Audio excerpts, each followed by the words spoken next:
if you are a leader, a type A, go-getter, overachiever, or just somebody who considers yourself in general, somebody who gets shit done, this is for you. First, I want to say, if I say something in this engagement that you find to be jarring or something that you don't agree with, that's fine. Apply everything that you hear here through a lens that applies to you. Meaning, if it doesn't apply to you, it doesn't land well with you, we don't have to be adversaries. It can simply just be something that, that hits me wrong. I don't know if I agree with that. Or, I know that hits me wrong and I know I don't agree with that. Or perhaps something that you can just take what you need and leave the rest. I'm going to start with the bottom and then back into this.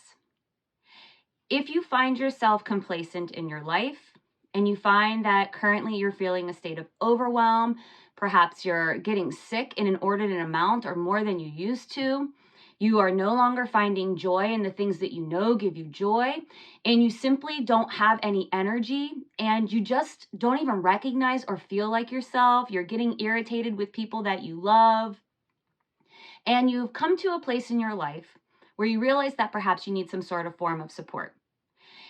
Do not use me as an example. In fact, do not use anyone as an example. You are your own example. Take what you need and apply it to yourself through the lens that works for you. In other words, if you have someone in the world that you look up to and you aspire to achieve a certain level of wellness, or you really like the way that they posture themselves and the way that they view the world, that's wonderful. You have identified a kinship with that individual. But that kinship with that individual would not exist if it wasn't real and authentic inside of you. So acknowledge that that is in you too. Secondarily, if you're looking into support spaces, maybe at a particular therapist that you found on a podcast or a YouTube channel, or a famous author like Brené Brown or Rick Rubin, who have these lifestyles that are appealing to you, even myself, please do not hold yourself to the same barometer with which they are operating. What I mean by that is, taking myself as an example, because I can only speak to myself, what I do as far as poising myself to be able to service my profession, being a coach, being a support system for people in containership, one-on-one, as far as the amount of books that I read, the podcasts that I listen to, the people that I work with, and the investments that I make, that is all in service of my whole life. There is no need for you to feel like you need to rise to some bar and be doing all the things that the people that you idolize or you look up to, or have that deep resonance that you're relating to internally, do. Do what works for you. So I say all of this with you because I'm you, okay? It takes one to know one, right? My whole life, pretty much since I was like 6 years old, I have been somebody that has been continuing to aspire to overachieve. And without going into all the reasons for that, which I can do a different video and we can do a different sort of engagement on that if that feels good for you and if it feels good for me at a different time, it has been a personal goal of mine to always exceed expectations. Now, for a lot of the time, and now given the place that I'm in, given the place that I am in, I can admit to you that the expectations that I was rising to achieve or supersede even at times were not my own. They were what I thought was expected of me. And also they were societal demands, right? They were trying to do what I thought was the right thing to do so that I could survive and get by and then get paid the way I thought I deserved to be paid, be seen and trusted, and have confidence in myself and with other people the way that I wanted to be seen. It was all in service of something. It was very transactional. All of that to say, I like that, right? I like that, Denzel Washington, Training Day, King Kong ain't got nothing on me energy, because I have that, and you may have that too. And that energy drives us, right? There are people in the world, we all make the world go round. We all play our part. But I believe that people who have that, I have a personal desire to eclipse my own edges so that I can experience life more fully, and it livens them up and makes them feel like, bring it on, I can handle it, isn't necessarily always because we're trying to prove something. It's because we're trying to be the fullest version of ourselves. And that truly feels good for us. So that may be true for you, but where that comes in, the problem with that, King Kong, do your worst, I can handle it energy, is that oftentimes we can lose sight of where the imbalances with it are occurring. And we can start to convince ourselves that is the only way that we're ever going to be able to be happy. And because we convince ourselves that's the only way we're ever going to be happy, we also convince ourselves that that is the only way to succeed. And then when we tie our happiness to our success, when we believe that's the only way that we can succeed, that becomes a fear-based relationship that is ruling us, because we believe that if we don't succeed, we won't get paid, we won't be able to take care of ourselves, we won't be able to take care of others.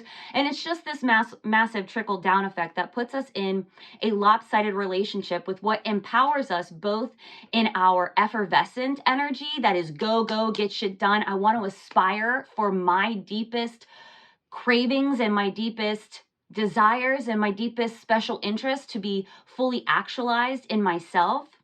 It puts us in a lopsided relationship with that, and the ability that says, but I also like to go on vacations and relax. And I also like to be in one-on-one time with my kids or my family, or even with my employees, having an in-depth conversation about, what their goals are and their aspirations are, right? Receiving other people can be sourcing for us too.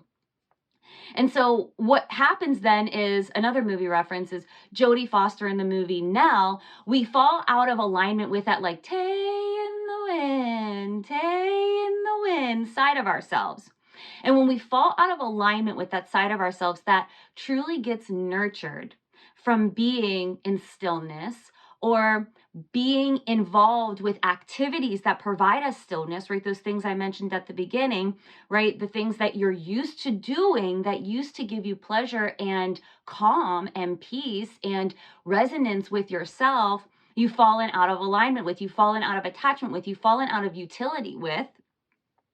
And so then, if reading a book used to give you that solace, your attention is so focused on go, that you don't even actually have any time to sit down and freaking read anymore, because you're so amped up and your mind is constantly going that you now feel you need to constantly be going. You no longer have the energy to sit down and be with the brushstrokes on your canvas if that's working for you, because that pace is become something that is foreign to your body. And so being able to operate and be in the presence of what you're trying to get out of your mind to create for the sense of just personal satisfaction has becoming a far off experience. You no longer are relating to what gives you personal satisfaction. You now have become a workhorse.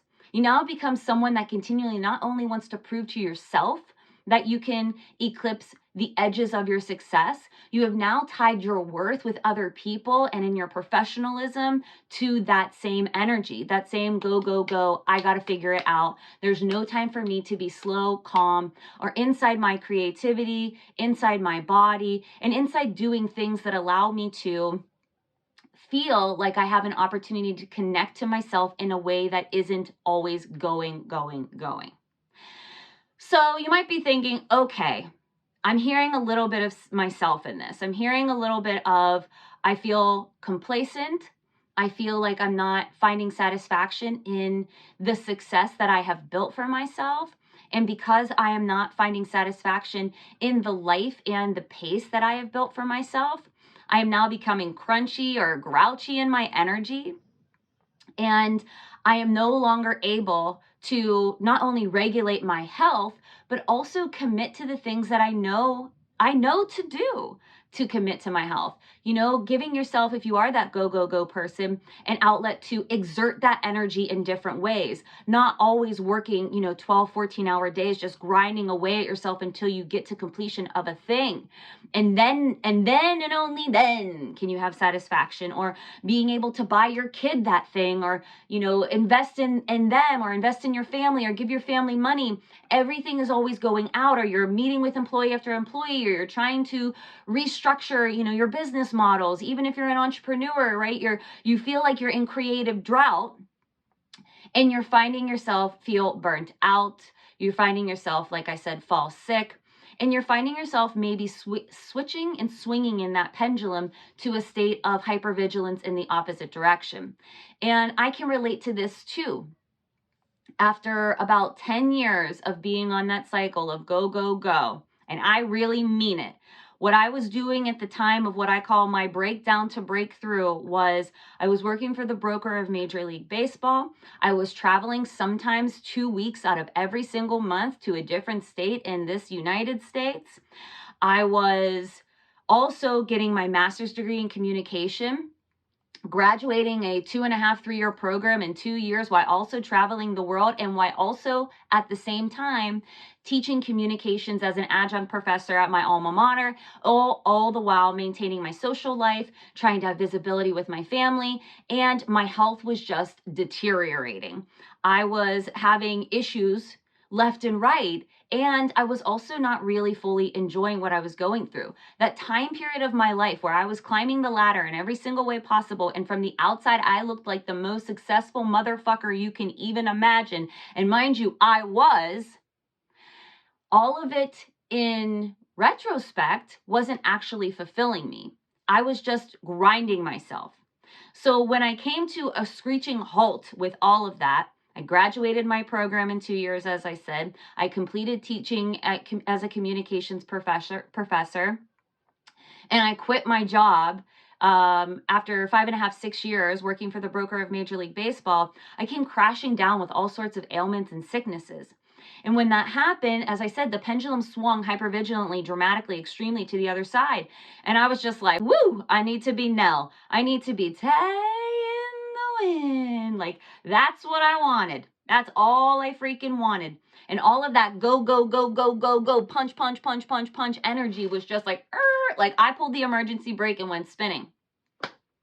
But when I went spinning, because I was so used to drilling myself and being seen as this most super uber successful person, it was odd for me. And I went into what would be called an extreme feminine energy.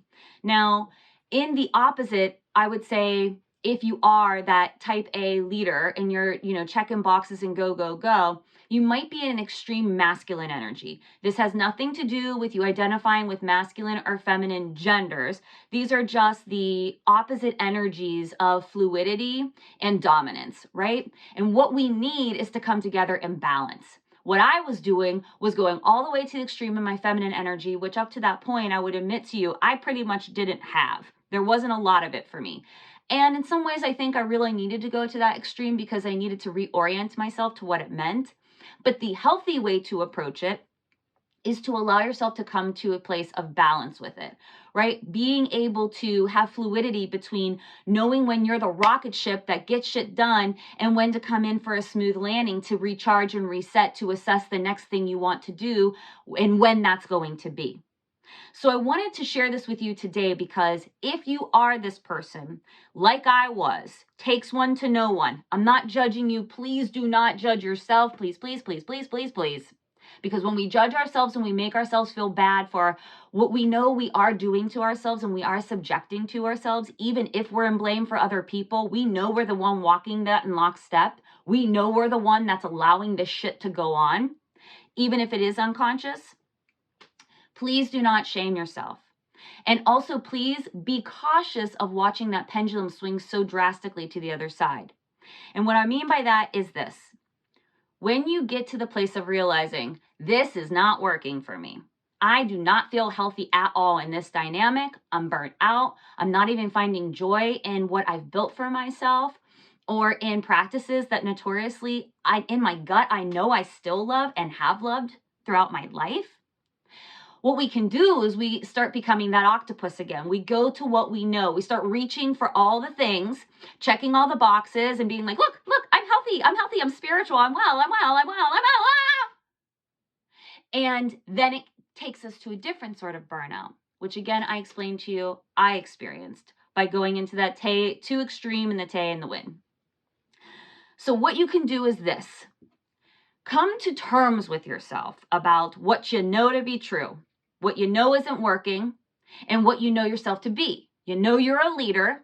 but you feel like you've lost the leadership of what's working for you because something new is emerging for you now.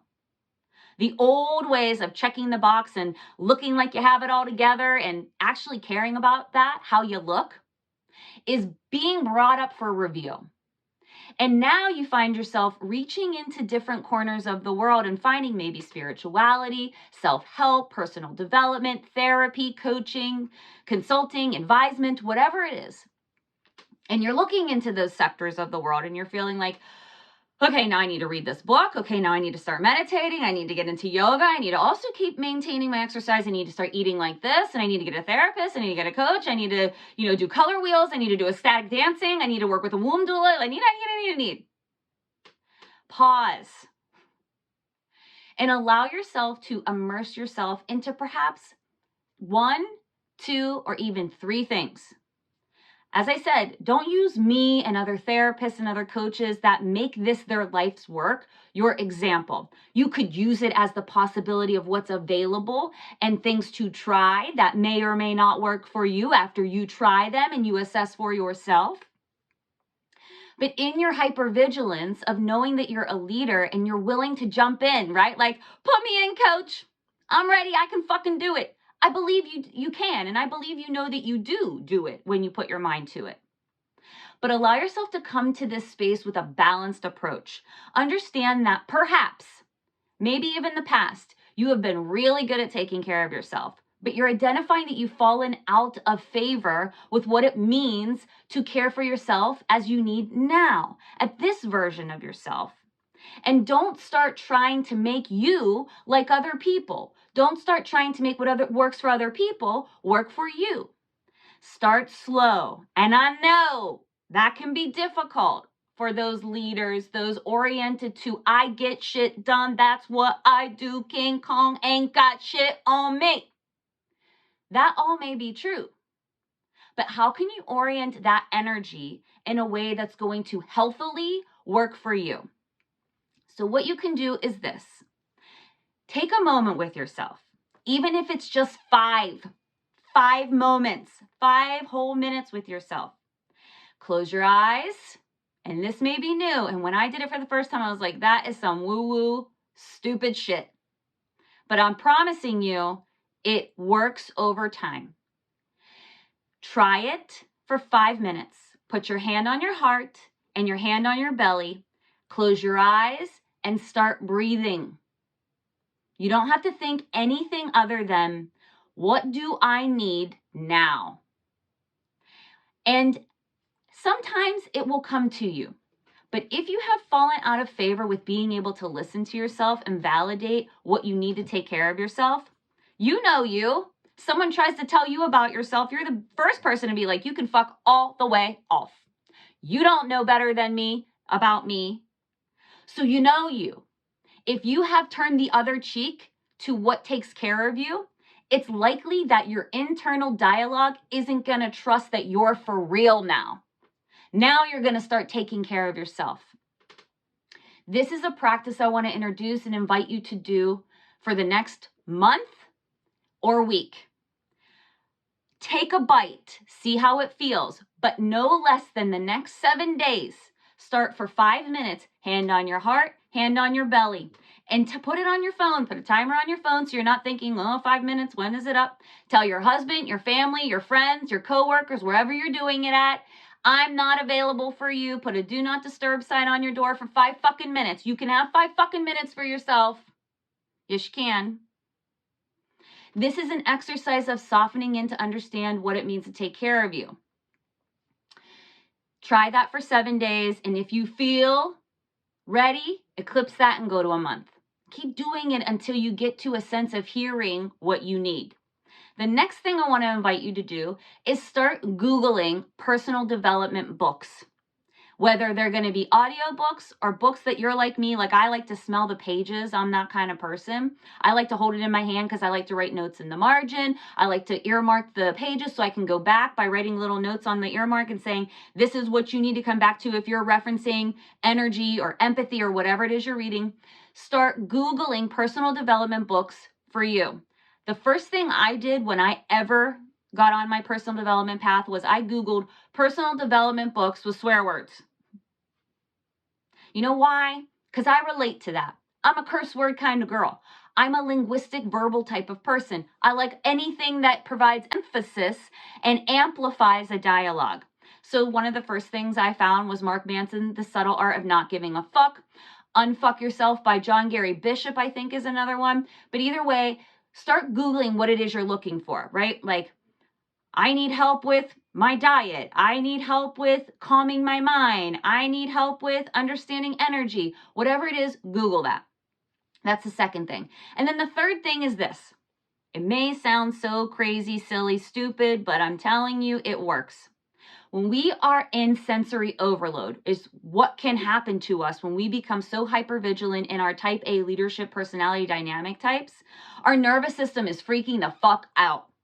And a lot of times, leaders, I see you, I know you, look at you, look at me looking at you. We get so busy with what we are busy with that we forget to eat. And when we don't eat, our glucose drops, our energy becomes depleted, we're working on fumes, we go through that creative drought, we start getting punchy, and we start losing our ability to maintain our even keel. And you guessed it, remember to take care of ourselves. Remembering that if we have no energy, we are eventually going to run out of steam. So my invitation to you is 3 meals a day. I know it sounds crazy and I know it's like, oh, that's so like blasé and just commonplace, but we forget that. Even if it is a snack at breakfast and a snack at lunch and then a big ass dinner, which is me, I like intermittent fasting. I'm the type of person that has a small breakfast, a small lunch, and then a big ass dinner. Start allowing yourself to realize the benefits of knowing that you can't give if you don't have any fuel to give it. If you don't have any fuel, you're not going to be able to go. And if you can't go, you're not going to be able to sustain it if you're always riding on fumes. So I wanted to come here today and share this with you because I started to realize that, you know, when I left my corporate world for a myriad of reasons, which I really do want to get into it with you all about how to take care of yourself in a corporate space, because I think that the humanity goes out the window in a corporate space.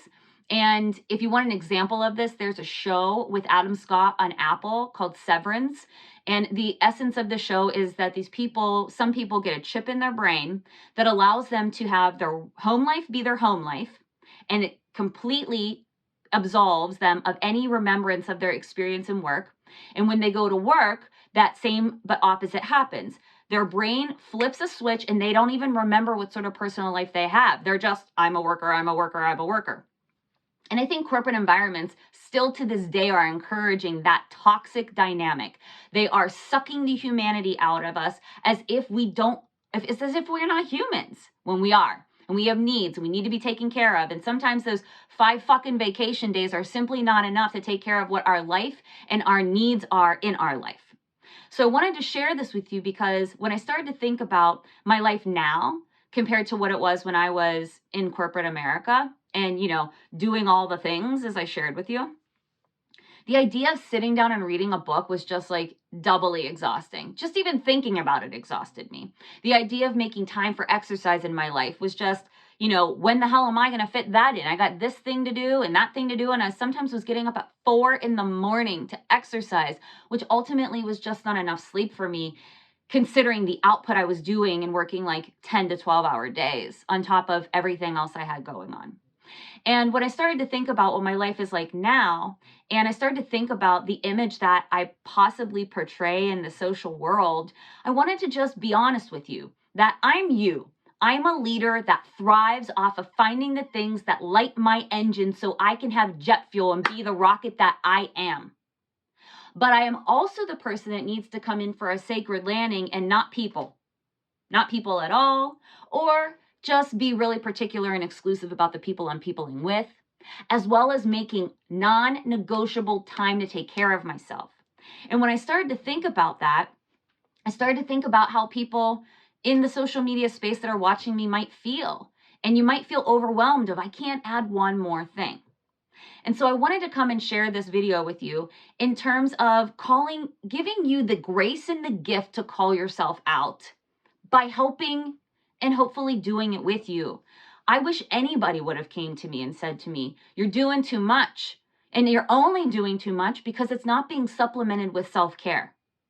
If you have a system worked out for you, which you feel fortified and you feel nutritious and healthy in, that is able to give you a healthy balance between your work and your life, great. Continue on with that. Maybe this isn't for you. But if you're watching this and you're going, woo, I can feel my neck. I can feel the pressure in it. I can feel my shoulders. I can feel my lips starting to snarl because I'm getting pissed off at the things that she's saying, but yet I can see myself in it. I hear you. I see you. You're not alone, and you're not crazy for wanting to find a way to figure out what works for you. And you're also not crazy for being afraid that reorienting and recalibrating in your life may be a really big risk. And that risk may feel like it will just turn everything into shit if you move any particular block that you have stacked in your house of cards right now that is functioning as your life, even though you feel like it's ruling you more than you're ruling it. So ultimately, allow yourself to not use anybody else as the example of your version of success in your life. And also don't hold yourself in rigidities about what success can be and what it can look like. You are wildly capable, you leaders. You make the world go round. That's your place. You jump in, you put your hands around it, and you know when you can handle it. That's the charm of you. But if the charm of you is going on fumes, sometimes it may not feel so charming, not to you and not to other people, and you know it. So don't look out into the world and try and be what you're seeing out here. Don't try and be like me. Try and find out what works for you. And sometimes, not only when things are going slow and they're developing slowly, do we need to have patience. Sometimes we need to have patience when things are going too fast and they're out of control and they feel like they're pulling us at this rate more than we're leading it. We need to have patience to reorient ourselves to practices that are going to allow us to have more balance and harmony with the competing opposites in our life. Those that make us want to shoot up into the stratosphere and those that want to allow us to just ride our wave. Thanks as always for being here. If you feel like any piece or part of this content resonates with you, please let me know. I truly always love connecting with you and hearing your take on things because we're all different people. We all have different resonance, and I learn from you every single day. So thank you for those of you that do get at me. And if you're looking for more content like this that can infuse through your week and help guide you throughout your months, subscribe to my newsletter, go to my website, lifewithshannon.com, consciously subscribe. And if you feel like any piece or part of this content resonated with you, so it might resonate with other people, please go to my channel and give it a like. It helps me reach more people and helps me learn from you as much as you can learn from me. I love that process, but also feel free to share it with your friends or anyone who you feel might find this valuable. As always, be good to yourself for fuck's sake. Thank you for being here, and I'll talk to you soon. Bye.